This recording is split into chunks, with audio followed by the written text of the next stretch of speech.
All And we righty. are live. Hello, Hi, Lindsay. everybody. I'm Lynn Thompson, the associate producer of the Rare Book Cafe, or as we call me around the shop, the Sorcerer's Apprentice. Hoping that nothing will go wrong over the next hour while Alan Smith is away. And Thorne, if you could talk for just a moment, Mr. Rakow, our guest, is calling me. Sure. Well, for those of you that are wondering what's going on, we had kind of a perfect storm today. Alan got called away to do some photo shoot, and then that left Lindsay and me, because Steve and Edie wanted a very well-deserved vacation, so they went off for a romantic weekend someplace. And then just to make it even more fun, unfortunately I had a little oral surgery this morning, so I'm not sitting here speaking to you drunk. My mouth is full of Novocaine, so it's a little hard for me to enunciate. But we're going to get through this thing. And our guest today is Larry. He's from the Ohio area, I believe, and he's been on the show a couple of times before. He is a rare children's book dealer and collector, and from what I understand, with a brief conversation with Lindsay before he went off, that he's now doing some pop-up books, I believe, from his personal collection, and that's something I'm not greatly familiar with. I've had a couple of them in my store, and I have learned to my detriment that these things are beautiful, well constructed. I cannot imagine, I guess they call them paper engineers, how you actually do one of these things, but they are really difficult to take to a show, and they take, since a lot of people aren't too familiar with them, they take a lot of effort to sell one and display one. But they actually are quite valuable. The ones that I had actually were done by an artist who lived really a couple blocks from my old store, and his name escapes me right now, but I sold 2 or 3 of his, and they were in the $500 range, as I remember it. They were quite elaborate, and when they call it paper engineering, I guess they plot out exactly how they're going to cut these things, how they're going to come up, and like that there. And there's Lindsay back. Lindsay, what's up?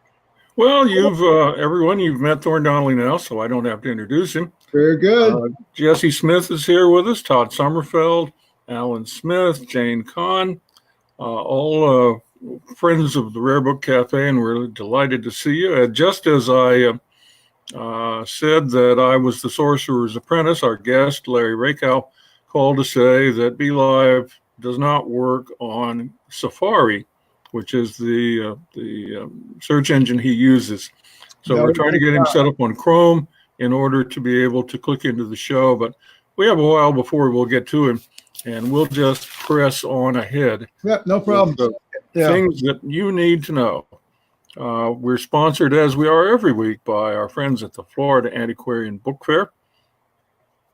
Version number 38 is April 26th through the 28th of this year. That is only 34 days away. So you better get with it if you're planning to come down and see everybody at the fair. It is surely the book fair that has the best weather in America. And you will kick yourself if you live up north and miss an opportunity to come down and see all the books and meet all the nice people at the fair and get a tan. So you check the Florida Antiquarian Book Fair Facebook page, and you'll be able to get more details, as well as a number of videos by Alan Smith about many of the other attractions that St. Petersburg and the surrounding area offer while you're down there. Today is March 23rd, 2019. Women's History and Music in Our School months continue for another week. Our friends at bookfairs.com remind us that it's spring, and suddenly book fairs are springing up everywhere. Today, for example, is the Deckle Edge Literary Festival in Columbia, South Carolina, and the Sacramento Antiquarian Book Fair. On the 24th, if you're on the West Coast, the LA Vintage Paperback Collectors Show and Sale happens, as well as the Virginia Antiquarian Book Fair, April 5 through 7. The LA Antiquarian Book Fair is the 11th through the 14th of April. There is a another one in April the 19th and 20th, and I will have to post which one it is because my scroll has denied me knowledge now of what I wrote. Birthday's coming up this week. The 24th is a big day for literary sorts. We have on the 24th the birthday of William Morris, the great aesthetic leader of the 19th century. Yes. Malcolm Muggeridge, the great Christian apologist and journalist from England. Gloria Steinem, the feminist author, was born on the 24th in 1934. And the 24th is also the 100th birthday of the poet Lawrence Ferlinghetti, who lives in San Francisco, runs the legendary City Lights bookstore, Last of the Beats. He is hale and hearty and is being filled with honors this week in San Francisco. Oh my, that's good news. I know exactly who he is, and I knew he was. Are you sure he's still alive? I know exactly who you're talking about. Yes, yeah. The papers have been full of stories about his. That's good news. Okay, cool. Birthday celebrations. Very interesting man. He's been a great part of the San Francisco and the American literary scene for obviously almost. You said he's 100 today? He's 100 tomorrow. Tomorrow. Well, God, I hope I didn't jinx him. Well, we have 3 hours ahead of the West Coast. Oh my God, I'll hold my breath till then. Well, the 25th is the birthday of the great Southern Gothic writer Flannery Konnor. She was born in 1925. If you've never read her collected letters edited by Sally Fitzgerald, they came out in 1977, lots of copies around. It would pay you to do so. She was one of the most insightful writers of her time and also one of the funniest. She had lupus, and when she went with her mother, Regina, from their little town in Georgia where they lived on a plantation and raised peacocks, they went to Lourdes to try the cure. And Flannery wrote to a friend, I didn't know what to do when I got over to Europe and all the Catholic shrines, but I figured when in Rome, do as you done in Milledgeville. So she was a character born on the 25th in 1925. The 26th is the birthday of the great English poet A.E. Housman, another great American poet, Robert Frost, the great American playwright, Tennessee Williams, and the popular American writer, Erica Jong. On the 27th of this coming week, John Milton sold the copyright for Paradise Lost for £10 in the year 1617. And the great spiritual writer and collector of myths, Joseph Campbell, who would have been 125 years old today. On the 28th, Mario Vargas Llosa, the great South American writer and statesman, was born in 1936. And on the 30th, to wrap up the coming week, Anna Sewell, the author of Black Beauty, a children's classic, and one of the many authors who proved that if you write the right book, you only have to write one. So we're glad to celebrate all of those, and we're glad to have you with us today. Welcome, Jesse Smith, as always. That's Alan Smith you're not seeing today. He's off on another assignment. Steve and Edie Eisenstein decided they needed a week off. And so we said, absolutely, go and recreate, which is what they're doing. So you're left with the B team, starting with the bookseller of Jupiter, that is in Florida, Thorne Donnelley. And yet another excellent guest in a moment, Ohio children's book dealer, Larry Rakow, who will also try to stump the panel, even in our decimated numbers, with an episode of What's My Title? I feel a little outnumbered on that What's My Title game here. Well, that brings me to why it's important for our viewers to take part. You can join us in the program if you want to. On the Rare Book Cafe Facebook page, there's a link you can click to get right in here and knock it around with the rest of us. You can also type in live comments, which we will count as entries if you want to play later in the game.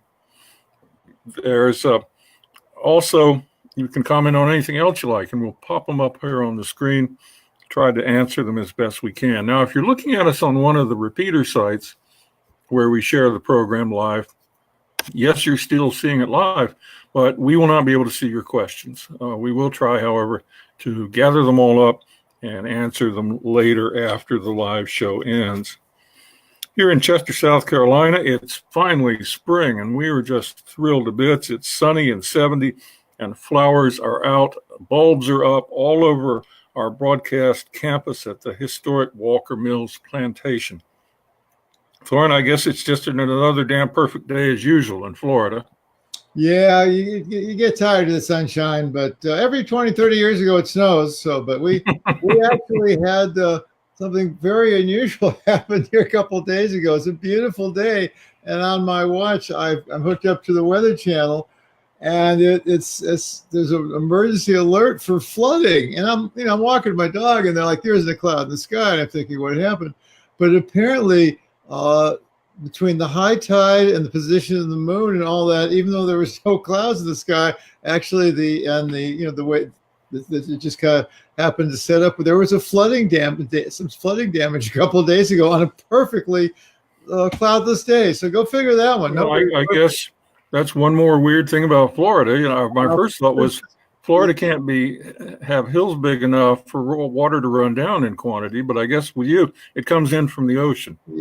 Yeah, one of our bigger mountains here is outside of Miami. It's lovingly called Mount Trashmore. It's the Miami City Dump, and I believe it's almost 400 feet high now. For those of you that live in Colorado, that's like a ski run or something. Yeah. But, well, we don't unfortunately have our blooming miniature book expert Edie Eisenstein with us today, but Thorne has some interesting dust jackets that he has come across recently. Dust jackets are an interesting subfield of collecting. And as we know from our many discussions of The Great Gatsby, the presence or absence of a dust jacket means the difference between making a little money to blow on something interesting and being retired on a beach in Belize. So Thorne, what have you got today? Well, I'm going to share a couple personal things first, and you've got some pictures, but my first is a copy of The Spirit of St. Louis by Charles Lindbergh, and it is a signed copy, as you can see there. It's inscribed to actually a gentleman by the name of Victor Lasky, who was a fairly prominent New York literary figure.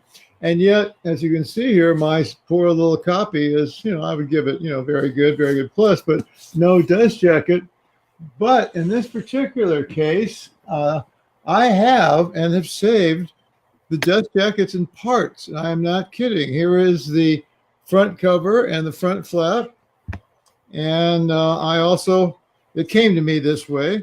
And here is the back cover and the back flap. So this is somewhere in between, but my rough guess is the availability. I'm not going to restore these. I don't, people don't like people doing that. But I would say it's certainly made it more saleable. I just took it to the New York Book Fair and almost sold it to a gentleman who said he was still interested. But also at the New York Book Fair, where I was, I guess, 2 weekends ago, I had a copy of Dr. Seuss's The Cat in the Hat, the first edition. And for those of you that are interested, there's books such as the Younger and Hirsch, which is first editions of Dr. Seuss, and there are all kinds of points, especially in The Cat in the Hat, which I'm not going to go to. But the dust jacket, the original first edition dust jacket, which I did not have, is $2. And then because Dr. Seuss thought that was a round number, and he just didn't like round numbers, he insisted that the publisher come out with $1.95. So you'll see that is the third issue of the dust jackets. And what I had up there, and a fairly prominent children's book buyer, unfortunately not Larry, but somebody else realized what I had. While they were waiting for the print run of the second run, they did have a fair number of dust jackets with no price on them. So you had Dr. Seuss issued with all, and there's a lot of them, first edition proofs with three separate dust jackets. The books are the same, the covers are the same, the mistakes are the same, but the jackets either have $2, nothing in my case, or $1.95, and in a descending price order. So I thought that was kind of interesting to have. I understand that you have some pictures that I sent you. I do. I have one that is very white, and I'll put that up now. Yeah. This one, I do not have this book. I just thought it was a thing of beauty. It's 1984. And I just happened to see this. I'm not exactly sure the issue date on this publication, but I just love the simplicity. You have Big Brother's eyes looking at you. You have the title of the book and a white dust jacket. I just thought this was an absolutely spectacularly caught my attention. I knew instantly what it was, although I've never seen this book before. I've seen 1984, but never seen this jacket, and just thought it was visually fascinating. So, but for those of you that want to do a little more research, I think we have probably another one of my friends, Mr. Tansil's books on book jackets. Do we have that, Lindsay? Pardon? There should be 2 more pictures. Okay, that right now there is not, but well, that's not a big deal because I've got it right here.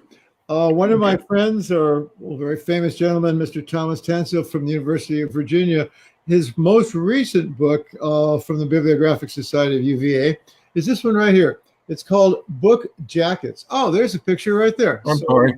It did turn up. Yeah. So there we have that. And it's a very nice reference book, history of funny stories, some technical stuff in there on book jackets. It's been, I believe, selling quite well for them. Book jackets have been around roughly, I think the first one, it's all kinds of debates, was 1830 something. But, they've really been an issue. They create a lot of beauty. They're for sales. The original ones, as we all know, were just kind of coverings to protect the binding itself. And so most of those got thrown out, and they really become an important part of both the history and the value, which leads us to, do you have another picture for me? I do. You will notice this is a very bland dust jacket. It's not the greatest photograph in the world, but it makes no difference. I will give you a better color shot. I think what you're looking at there is the upper cover. Here is the back. This truly is a dust jacket. Yeah, I will show you the inside of mine. And it truly is a dust jacket. And one would wonder, and the way I'm going to prove that is on the spine, there is a title.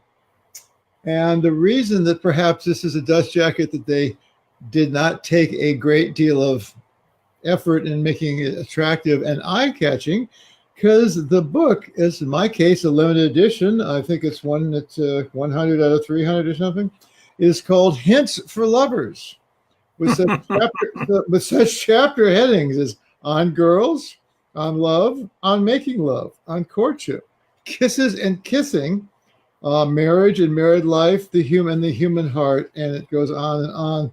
So it is, while not pornographic, the publication date on here, I'm doing a quick look, I think was in the 20s though. And let me take a quick look here. And well, let's try it over here. 1909, sorry, 1909, that's why. And so that was actually a fairly risque publication.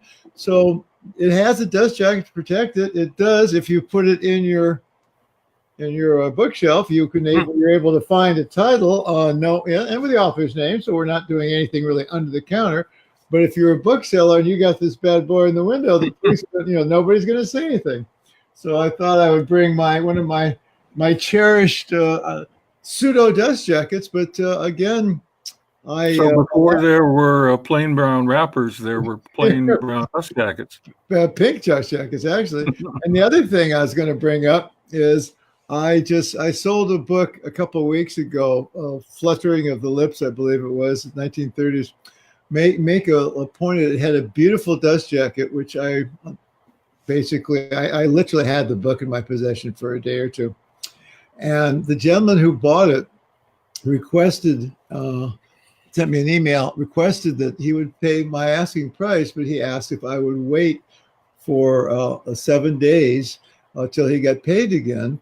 And he said that he had been looking for that book in a dust jacket for over 30 years. And when you go online, there was 3 or 4 copies available, none with dust jackets. I went and searched the auction houses. It wasn't, well, I'm not sitting here selling it. It was a Gatsby and $100,000 dust jacket. It wasn't, but I thought it was interesting that it was a beautiful, multiple pastel colors. Mine had a little bit of a faded spine. It was quite a pretty dust jacket. And I obviously said, sure. I mean, I didn't think it was a scam. It wasn't. he got paid Friday morning, and when his check cleared, I got the email confirmation that it was good to go and sent out to him. But I thought that was interesting. He had literally been searching for that book was published in 1933. So, high depression. I guess people weren't taking much care of dust jackets or whatever. And so he'd literally been looking for years. And I believe he contacted me within the hour of my posting that online. And he was from Seattle. So, dust jackets are very important. He had been turning down nice copies for literally decades, I believe. And he was so excited. He sent me, I've got one over here that somebody mailed me, and then his were two of the nicest thank you letters I've ever received that he sent me for having his dust jacket quest solved after literally decades of looking for it. It was quite sweet. So they're very important to a lot of people. So that's thanks for sharing those with us. You got any more before we move on? No, I think it's time to go learn about children's books. Do we have anybody that can talk to us about them? We, in fact, do. Through the magic of technology, I have managed to get all the buckets of water filled and the brooms in line. And here is Larry Rakow from Ohio. Hi, Larry. Welcome. How you doing, Thorne? Hi, Lynn. Thorne, I wanted to tell you. Cat in the Hat. Yep. And no price on the inside of the dust jacket. Yeah, that's the one that's one I sold. Yeah, that is the one. I assume you use this book a lot. That I do, and I can't go without mentioning the fact that Helen Younger, who was one of my best friends in the rare book community, passed away just about a year ago now, and it's a great loss. Great loss. I was going to mention that I used to see her and her husband at the various book shows, and I believe your timing is right. I believe she passed away right before last year's New York Book Show. Yes, she did. I guess the other thing I was going to ask you about, and I can't remember whether I did or not, last time you were on, I'm a member of the Grolier Club. And did we ever talk about the Grolier 100 children's books? I don't think that we ever discussed it, you and I, but it's a terrific book and some really interesting selections in there as well. Yeah. What happens is the Grolier Club, and as it happened to many people, they made lists over the years. For those who don't understand, the 100 most the children's books, 100 most scientific books. There's various, and there are people. I don't know if it's actually. Is it possible to still collect all of these, or are some of them simply gone? Oh, I think it's possible if you have unlimited bank accounts. You could. Yeah. Well, some of them. Like the what was the famous London show in the 50s? Before my time. Anyway, there was a show in London that was about the books of the created the world, and finally you could not. The last Gutenberg and something else went to a institution, and then so you could not complete the collection. That was it. It seems somehow unfair, doesn't it, to go and make a list of books, some of which are unattainable. Yeah. Well. Yeah. Anyway, so what's going on with you? I was trying to think. This is my third, I think, appearance on Rare Book Cafe, and I always look forward to this. And I've talked about a number of things in the past, but I thought this time I would dip into my private collection and show you some things that I don't often show to very many people. And this time we're going to do some pop-up books and movable books and novelty books of various kinds. A long time ago, by my reckoning, this was back in the 1970s and early 80s. I was a librarian for a very large and very wonderful public library system here in the Cleveland area called the Cuyahoga County Public Library. Primarily a suburban library system, and I was in charge of reviewing and selecting books for elementary school librarians for a while. And one of the books that I came across, I think this was 1979, was the Haunted House by Jan Pienkowski. And, all of the children's books would come to me. I'd look through them and review them and then discuss them with other librarians. And pop-up books, by and large, for libraries were just a no-no. I mean, nobody wanted to put novelty or pop-up books, especially in children's sections. But this one, even though I didn't recommend it for the library, I thought, ooh, you know, my own kids at that point would have been what? 3 and 5 years old. And I went through this book and I thought, wow, what a terrific book for my own kids. And so I got it for them. Let me show you some of the things that are, I mean, just, I mean, I can't just really great. Yeah. It makes noise here. Oh, God. I love the engineering behind these things. Me too. And that was one of the things that made me think my kids will love this. And they did. Unfortunately, they loved it to death within about a week. I mean, a week later, the pop-ups were ripped out and nothing worked on it anymore. And I started to think, you know what? When were pop-ups invented? I mean, who made these things? How far back did they go? And that was really the initial thought, the incipient thought that I had for starting to collect these. And found a number of books that talked about pop-ups. There wasn't much out there at that point. This is 1979. And I started collecting some modern things that were just beginning to come out at that point, and then started looking backwards. So let me show you. Well, we're not a chronological order necessarily, but some things in the collection. And we really have to start with Dean's New Scenic Pop-Ups. This is a book. This is Cinderella that came out in the mid 1800s, the mid 1800s. And it's the classic story of Cinderella, and really a very, very simple pop-up idea. It's a page with a little string over here, and you pull the string. Let's see if I can do this. You pull the string and... Oh, and it pops up. Pop up, and you can see it's, you know, several layers like so, but there are about 6 or 7 or 8, I never counted, illustrations in here, and these are considered the very first pop-ups that were done for children. Prior to this, there were pop-up books made, but they were really for adults, and I don't mean adult subject matter. I mean, there were ones on astronomy and ones on anatomy and things like that, but not books for children. So this Dean's New Scenic Pop-Ups are really the first ones that were made for children around 1850, 1860, something like that. So pre-Civil War then? Oh, absolutely, yes. Just around the pre-Civil War, just around Civil War time. And at the same time, maybe a little bit later, now we're talking about the 1880s perhaps, not only pop-ups, but novelties of tremendous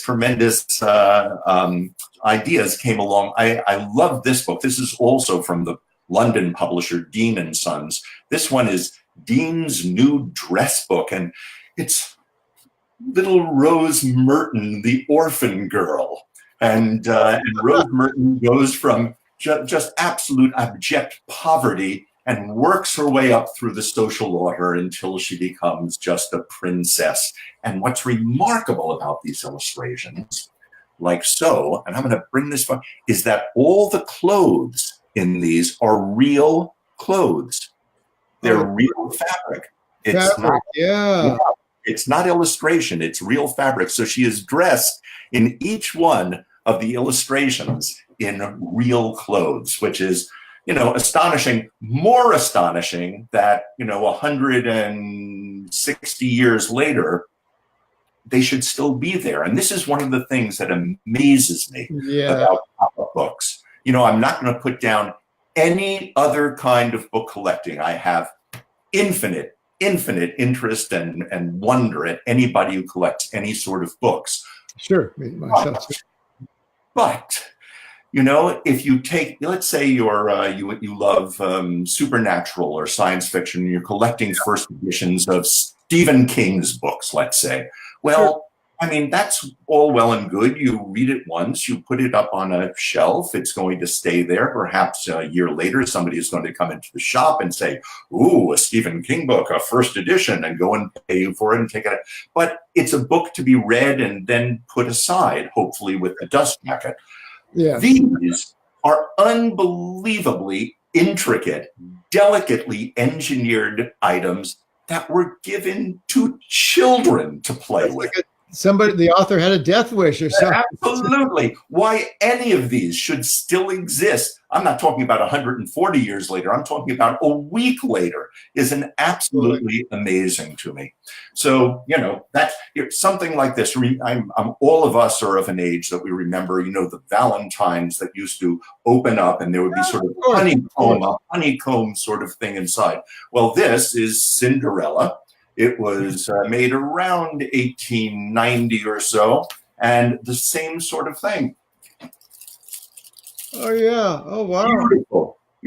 Why something like this should still exist without being utterly destroyed by juvenile hands is... When I had my retail bookstore, we had a small but pretty successful children's book section, which we blocked off, and that was truly the only section that we actually had I have to say it, damage loss accounts for, because the little rodents would come in and just trash them. I mean, being a children's book collector and dealer, it just amazes me when I find things. It both amazes me and sort of saddens me when I find things in absolutely pristine condition. By all rights, if children love a book, it ought to be crayoned in and drooled on and pages ripped out and so on. I mean, that's the way that... I suspect that some of those were probably bought by the parents for the little darlings, and never, once the parents had your and my looked inside at the delicacy and the amount of work. And I would imagine, actually, how did, Larry, you would know, at retail, when these were sold, how did they compare to an average children's book in price? Yeah. Were they significantly more? These were books, well, first of all, books by and large were not bought for children initially. These were, and even into the modern era by which, by book standards, we're talking about, the 1920s and 30s and 40s, books were not routinely purchased for kids, except maybe on 2 occasions. They were given as birthday presents, and they were given at Christmas time. I mean, that was pretty much it. The kinds of personal children's libraries that we see nowadays simply did not exist until the advent of little golden books in the early 40s, when all of a sudden the price of books de-escalated from $3.50 or $4.50, which they used to be, which was a substantive amount of money for most parents at that point. Now 25 cents. And not only were the books affordable at that point to 25 cents to middle class and all families really, but they were found in places that parents felt comfortable in. They may not have felt comfortable going into a bookstore to go and buy a book. But here they were in supermarkets and, and 5 and 10 cent shops and so on. And that's really when children's books took off, the 1940s or so. Little golden books came along. Yeah.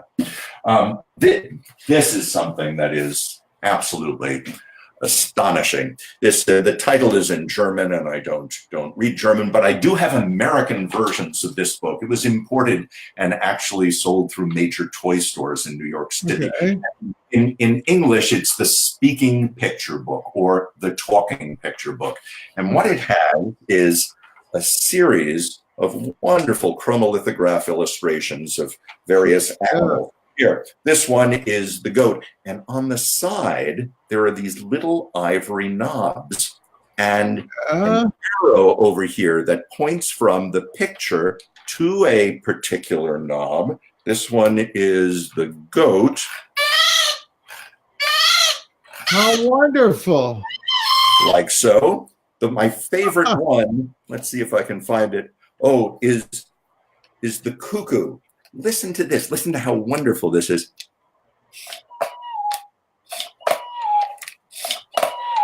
That is great. Yeah. And it is all done by rubberized paper bellows on the inside of the book. That's incredible. Did you have to restore? I'm not asking you a business question, but were many of these restored, or were you able to find them in original condition? Well, when dealing with pop-up books and mechanical books of various kinds. I love to find things in pristine condition, but The I nature work. of the beast would say they're just not. Paper is long lasting, but joints aren't long lasting. It's true.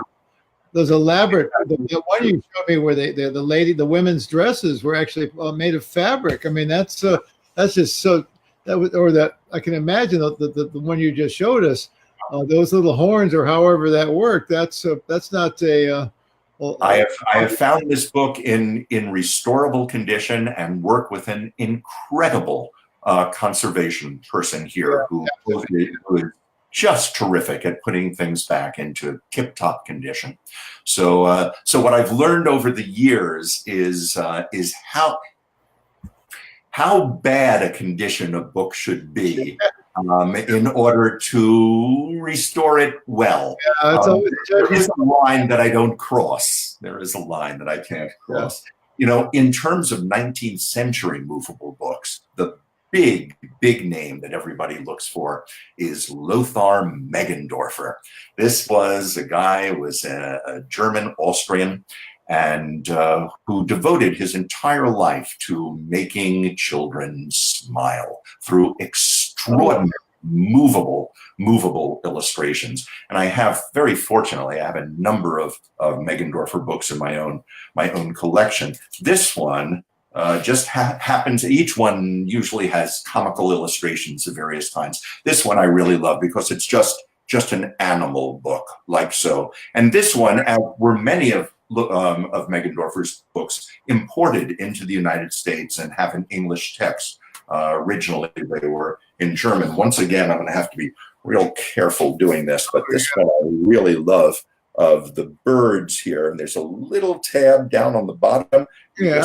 That tab and that's fantastic. The little the things come out of whatever there's a nut. Yeah. Oh no, those are little baby birds, aren't they? They are little baby birds. They're being fed. Okay, there was a little fuzzy there for a second, and then it came to focus. Yeah,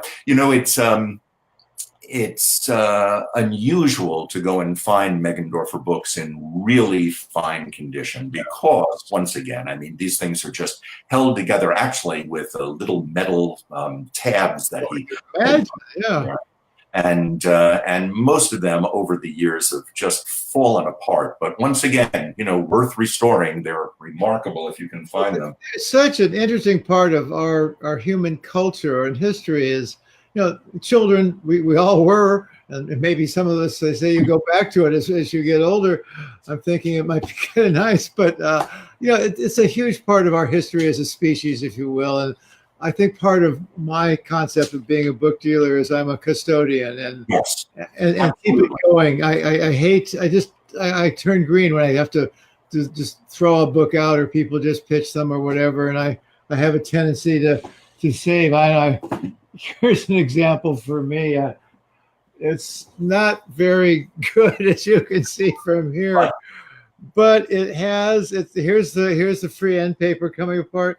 But it's signed by Carl Sandburg, and it's a complete set of Carl Sandburg's poems. Yep. So this is probably going to get. I mean, I don't even have a spine for it. So, but the text block is pretty good, and I'm thinking this might just get restored for my. I'm from my family from Illinois, and my mother idolized Carl Sandburg. So for me, I just can't put that away. I'm not going to cut the page out and sell the autograph. That's not what I do. No, I think that the custodial instinct is strong in all of us who are dealing in this. It's a recognition of the great things in the past that we want conserved. We want these things to be passed on. I think one of the most encouraging things, I don't know whether you've noticed it, but you probably have, at book shows recently, I have been just delighted to see more and more younger people attending. And the way that I think about it now is that books are the new vinyl. They have this sort of, this resonance. It's a little bit nostalgic. It's something from the past, but it's also something that you can hold in your hands, that you can show to other people, that it isn't digital. It doesn't, not that I'm, upset about that. I think digital is great. This is what we're doing now. I mean, without digital technology, we wouldn't be able to do this. But but there is something wonderful about holding a book in your hand. And I think that all of us want to be custodians in that sense and want to pass things What on. I find interesting along that line, just a quick aside, I Sure. have a doctorate in information technology. So I used to teach IT at a university. Oh. And in my bookstore, we had a children's section. And right at the start of kind of my book career, I think the ebooks came out. Mm-hmm. And at one point, I don't know if you remember, depends on who you're reading, Publishers Weekly, whatever, the electronic ebook of children's books was somewhere between 20 and 30%, some say higher, whatever. And now it's back to about 5 or 6%, which I chuckle, and you probably chuckle more so. But what happened is a lot of the mothers and fathers and grandparents realize that A, you don't want to buy a $200 Kindle for little Billy who's going to pitch it out the window anyway. And B, there is something about sitting here with your child on your lap, reading the Grimm's fairy tales or whatever you choose that you cannot get. I have a Kindle upstairs. I mean, I read on the thing I'm playing. I mean, I actually, it's part of my iPad, but it's the app. Absolutely. Purpose for them, but there's nothing, especially for children. Children, I think, need to read by taking something with pictures and looking, and in this case, this is a reference book, but you will know big letters and all that good stuff. Absolutely, there is absolutely nothing in the world that can compete with a mother or father sitting a child on their lap and reading with them, and it goes way beyond the story that's being read. Oh, of course. There is a connection that is made. There is something that is so integral to creating that bond that I hate to see it go. And you're right. The bloom is off the rose as far as ebooks are concerned. They have their place. I read ebooks at night in bed sometimes. I have no problem with that. But that is not what we're talking about. That is something else. The greatest publisher of movable books in the United States was McLaughlin, the McLaughlin. Heard of him, yes. New York, and they did any number of wonderful children's things. This is part of a Little Showman series that they did. I think there are 6 books, if I remember, maybe 8 books in the series. And each one, this one is called The Lion's Den. As each one is opened up, it just has a single pop-up. And that's a different scene at the zoo. Three-dimensional on the side and everything. Absolutely. So this gives you a real sense of the depth of this and so on. And once again, these are just little paper bars on little paper bars. They've lasted long enough. I had a bunch of.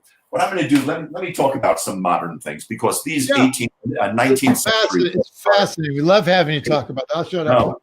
They are getting more and more difficult to find. But the modern, by which I mean maybe the 1930s, 40s, 50s, and actually today, those books are both more affordable, and they come up more regularly on eBay and at book shows and so on and so forth.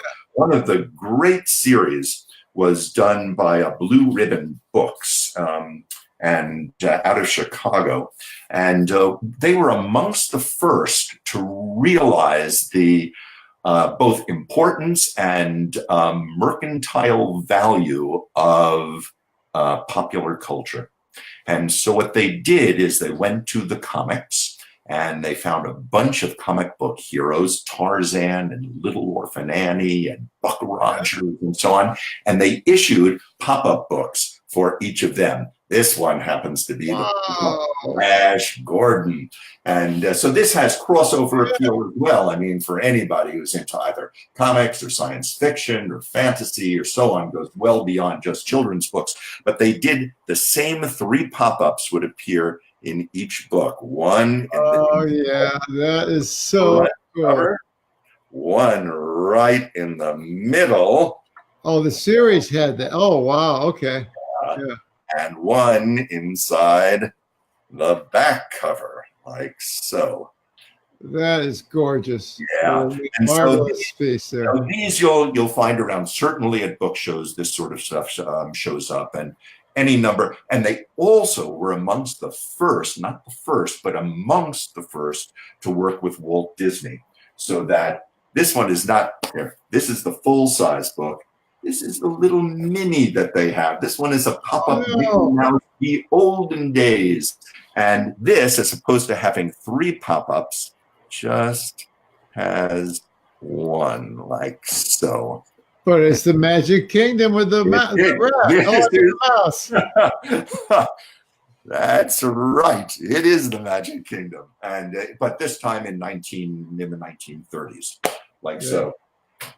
And then in the 1950s and 60s, so we're working through this chronologically. Yeah, of course. We'll look at the time here. I'm going to finish up in the 1950s. You can keep going.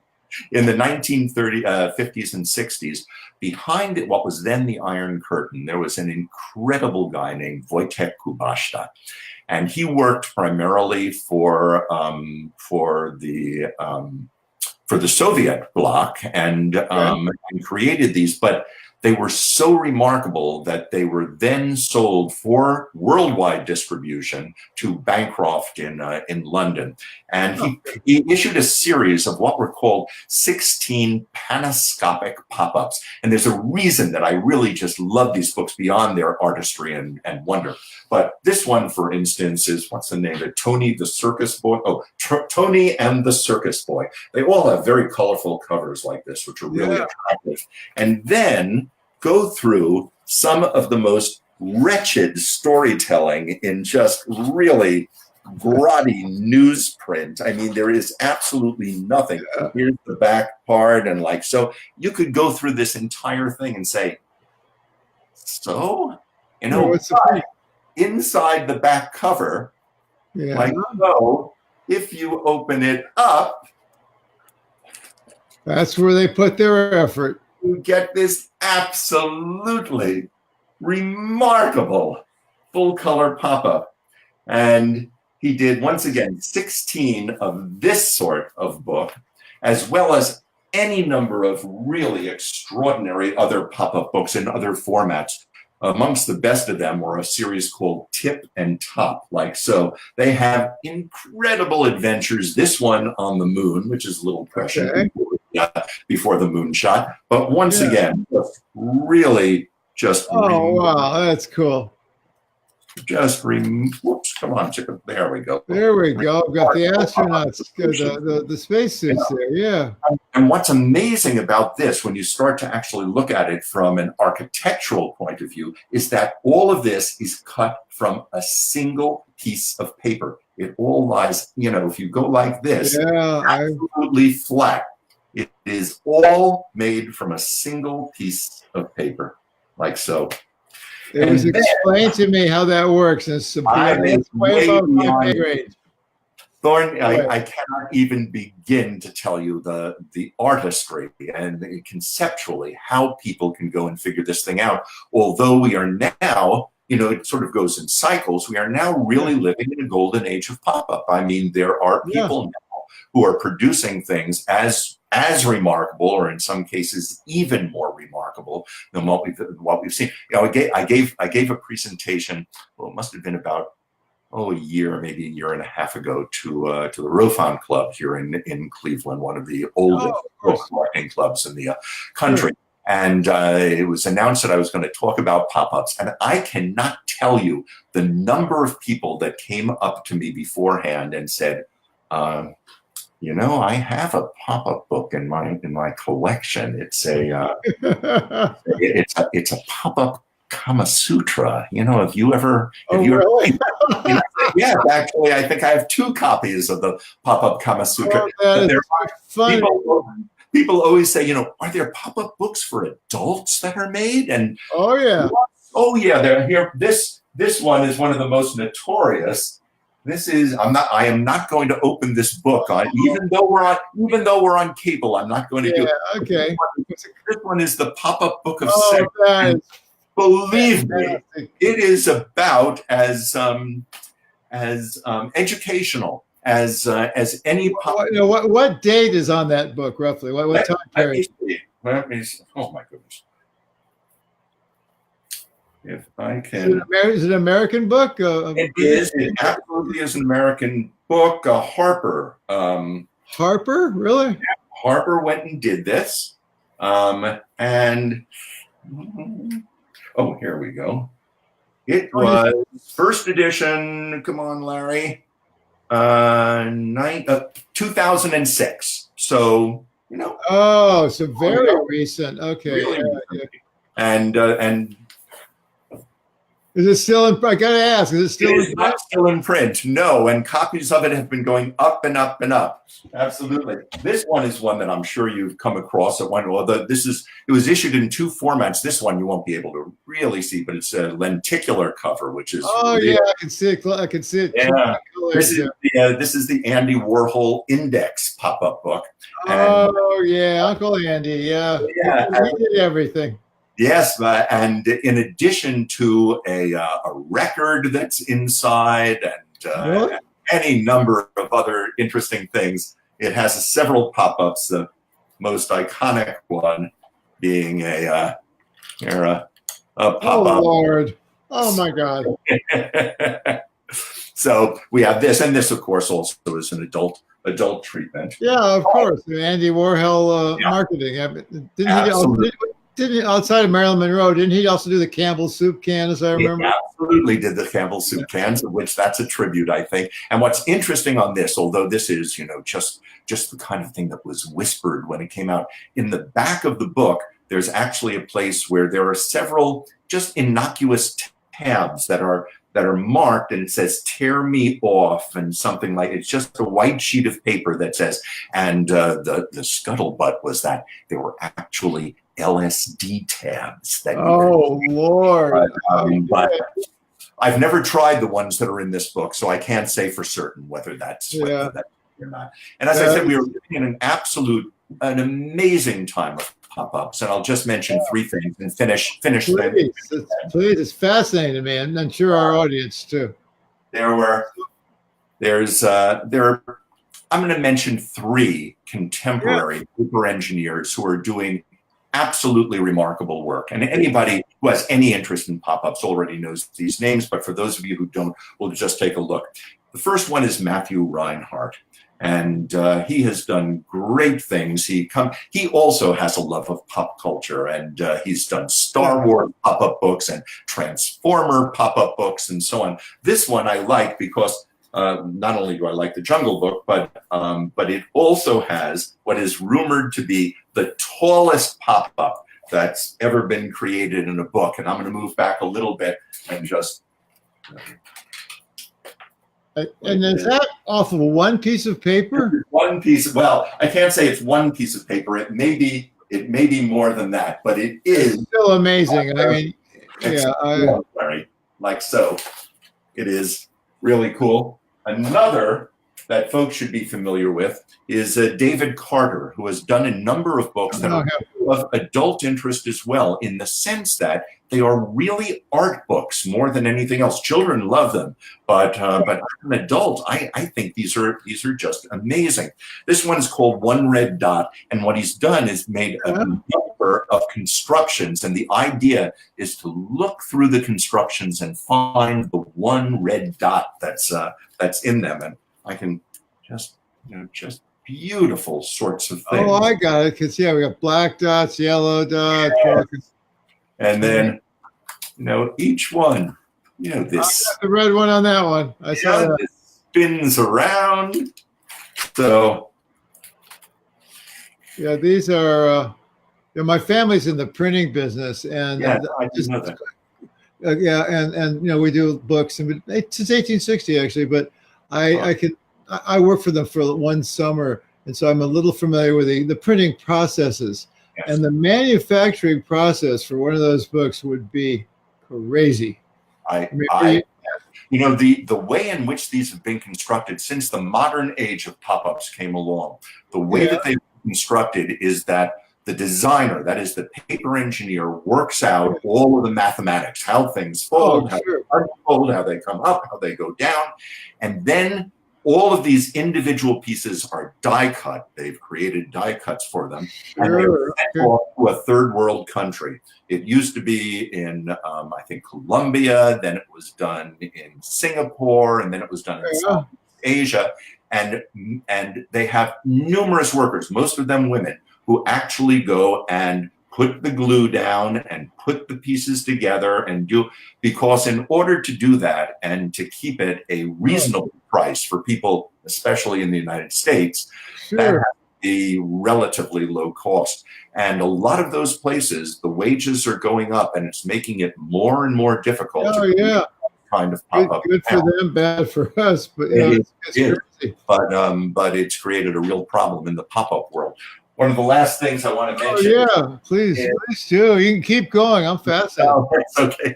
Is Robert Sabuda, who is probably the king. That's the one I knew. I was just kind of I didn't want to show my ignorance by trying to mispronounce the guy's name. He has done just absolute. And if anybody could be pointed to in terms of the person that has really resurrected pop-up books as a major collectible during these decades, it's Sabuda, and he has done just, absolutely, incredible. Do you have any idea what his I want to use the term body count? How many different concepts he's done? I don't have a running total, but my guess is he must be getting close to 25 or 30 individual full-fledged books, and they are really impressive. He started out, this is one of my most prized possessions, by the way. He started out under a pseudonym. This is called The Creepy Crawly Halloween Fright, a pop-up book by Thomas Beach, and it has later been determined that this is really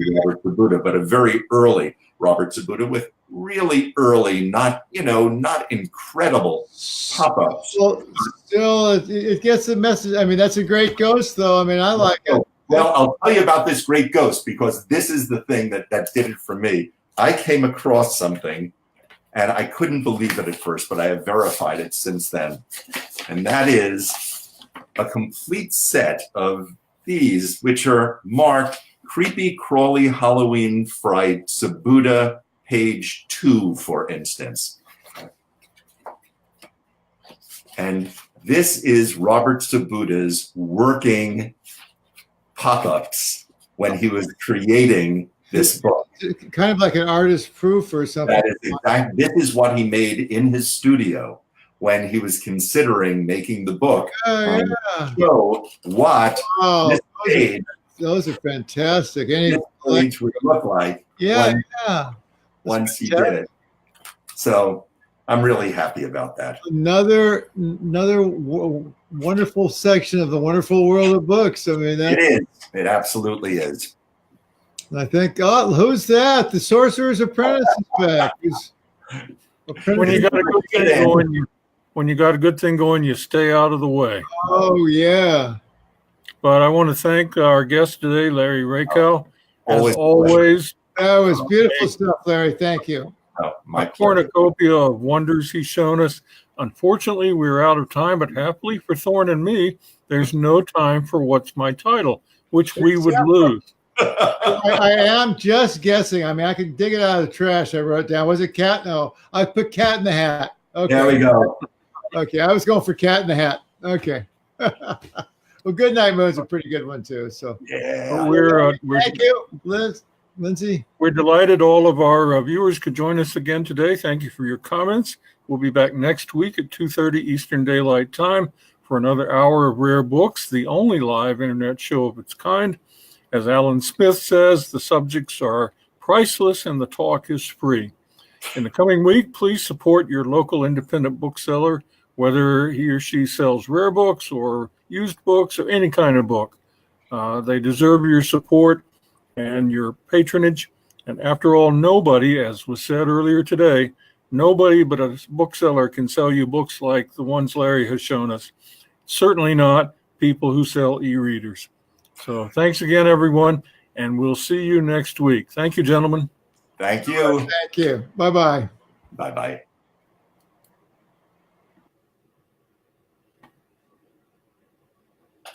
That was great fun. Thank you.